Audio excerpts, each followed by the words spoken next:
Hey guys, this is Dr. Hub. In case you haven't subscribed, please do subscribe for updates.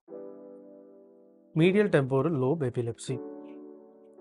So under the medial temporal lobe epilepsy, there is what it shows a familial inheritance. So medial temporal lobe epilepsy shows a familial.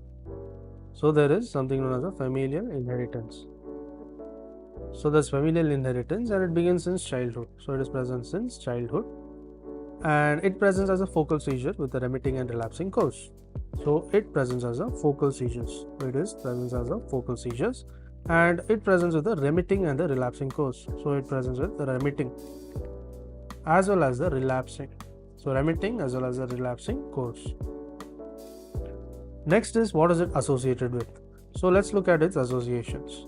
So as per the association, it includes the aura. Then comes a complex automation. Complex automation. Then is the post-ictal confusion. There is post-ictal confusion as well as the anterograde amnesia. There is anterograde amnesia.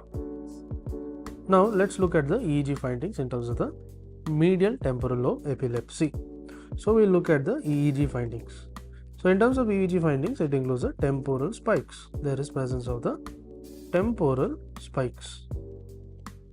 So temporal spikes is present, and then when you look at the MRI in the mesial temporal lobe epilepsy, there is presence of the hippocampal sclerosis. There is presence of the hippocampal sclerosis